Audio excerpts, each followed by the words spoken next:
حضري لي شويه فراوله وشويه كنافه، وتعالى نعمل الكبات دي او هنعمل البولات دي من الحلاوه والطعام اللي انتوا شايفينها دي. هنعمل النهارده بولات السعاده، هنعمل النهارده حاجه حلوه بالفراوله وشويه كنافه هتطلعي عظمه بجد خطيره وطعمها يجنن. الكنافه مع الفراوله حلو قوي، وهنعمل معاهم كريمه ايطاليه حلوه قوي وسهله ومكوناتها سهله جدا. يلا مع بعض نعمل احلى كبات السعاده بالكنافه بجد خطيره، هتجربيها كل يوم من حلاوتها ومن سهولتها. يلا كده نقول بسم الله، اللهم صل وسلم وبارك على سيدنا محمد. اول حاجه جبت 350 350 جرام من الكنافه، حطيتهم عندي في الفريزر وابتديت ان انا اكسرهم ما بين ايديا كده، وبعد كده ضفت عليهم معلقتين من السمنه، وبعد كده قلبتهم كويس قوي ودخلتها في الفرن، وكل شويه اقلب فيها لحد لما تديني لون ذهبي.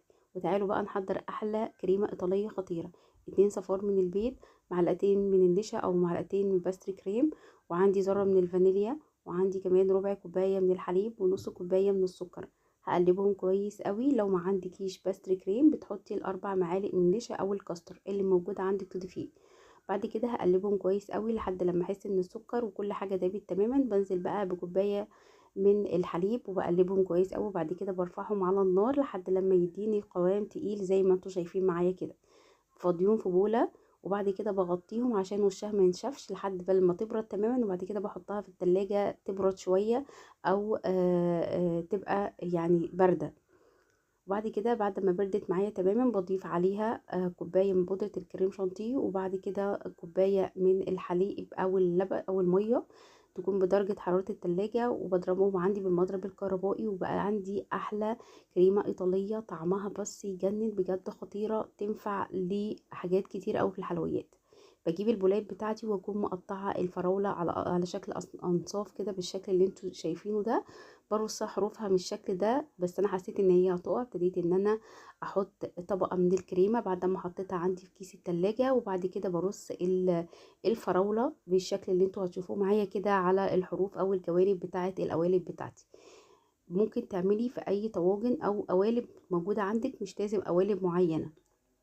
انا بس عشان عايزه ابين الفراوله عاوزه ابين بس الفراوله علشان القالب بتاعي شفاف. بعد كده الكنافه طلعت معايا وبردت تماما، ببتدي ان انا احط طبقه بقى من الكنافه فوق الكريمه بالشكل اللي انتوا شايفينه ده، وبتحطي بقى طبقات بقى على حسب بقى القالب بتاعك، وتبتدي ان انت تحطي طبقه من الكريمه وطبقه من الكنافه بالشكل اللي انتوا شايفينه ده. وهنا قبل اللقطه دي انت بتقولي ان انا عرفت ارصها من غير ما احط كريمه الاول.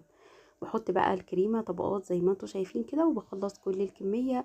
وكان عندي قطعه من الفراوله، ابتديت ان انا احطها فوق الوش كده، وممكن تزينيها بشويه من الورد المحمدي او اي مكسرات، او تسيبيها ساده كده. انا عايزه اقول لك الكريمه الايطاليه دي تجنن مع الكنافه والفراوله بجد خطيره.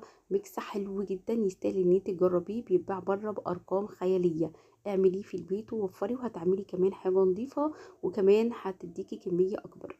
بجد خطيرة وسهلة وبسيطة. ده شكلها النهائي بعد ما خلصتها. ممكن تحطيها في التلاجة شوية وممكن تاكليها على طول. انا عايزة اقول لكم ان انا اكلتها على طول، وكانت ال الكنافة مقرمشة كده مع الكريمة الايطالية دي طعمها يجنن. وهنا بنتي كانت عاوزة تعمل الكريم شانتيه من غير ما تحط الكريمة الايطالية، فعملت لها قالب كده بكريم شانتيه بدون ما يكون فيها كريمة ايطالية. بجد خطيرة وسهلة وتجنن وطبقات من اللذاذة وشكلها حلو جدا، وهتشرفك قدام ضيوفك. يا رب النهارده يكون الفيديو عجبكم، هتوحشوني الفيديو الجاي. استودعكم الله، والسلام عليكم ورحمة الله وبركاته، مع السلامة.